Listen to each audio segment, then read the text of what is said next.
Hi folks, Mike here, just east of Gainesville, Georgia, in a little community that used to be known as Rabbittown. Now, to a lot of the folks that still live here that have roots going deep, it's still Rabbittown. Let me tell you a little story about a town and a big rabbit statue.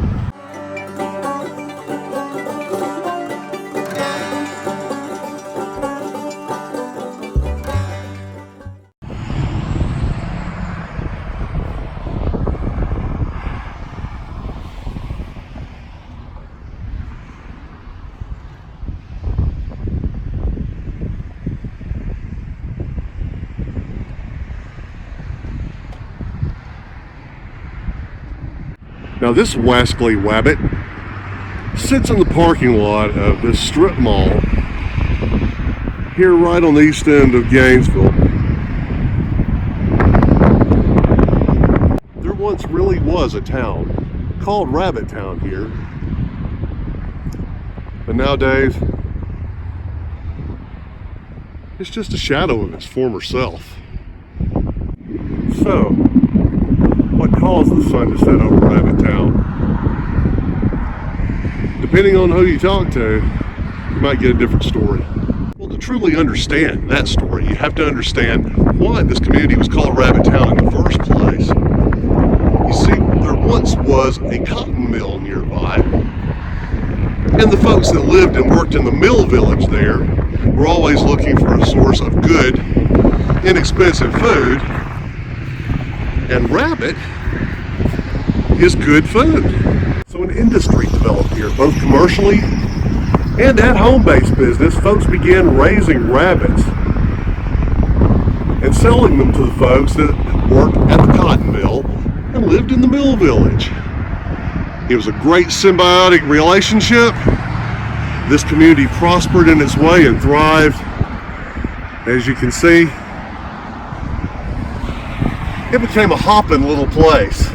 Now what came next is the part that varies depending on who's doing the telling.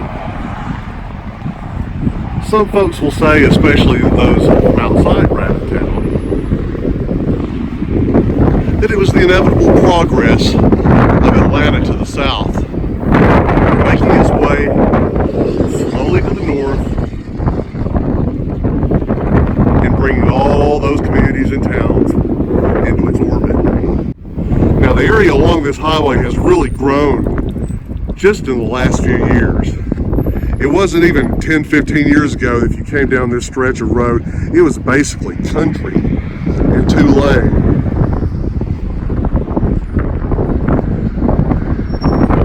Some of the older citizens of what used to be called Rabbittown might just have a different story to tell. You see, they believe it all had something to do with the poultry industry. Since the genius of Jesse Jewell transformed the economy of this town, the locals of Gainesville have prided themselves on being known as the poultry capital of the world. And why should they have to compete with a rabbit? Yes, there are those that believe that Rabbittown was absorbed into Gainesville to put an end to the rabbit industry so that the entire area could be known for nothing other than the chicken.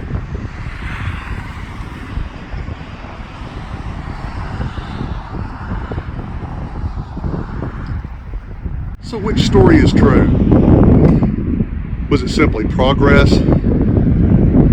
Or was it the poultry industry that put Rabbittown out of business? We'll probably never know for sure.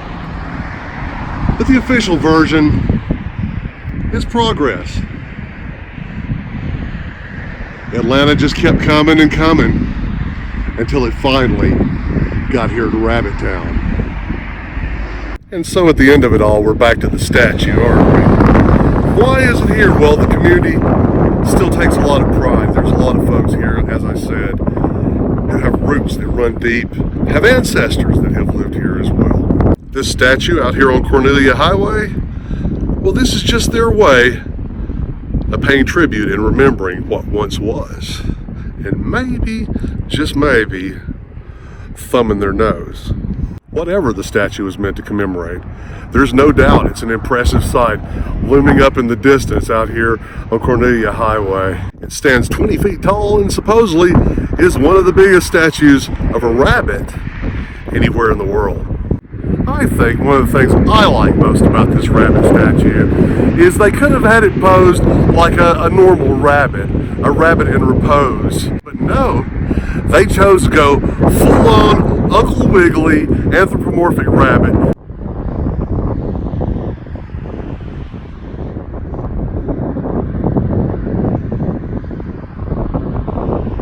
Now, this rabbit is on Roadside America and on the Roadside America app as a place that's even worth a detour to come and see, and I agree.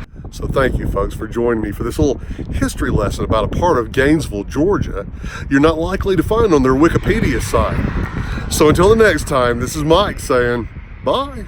Hi, my name is Bone Daddy.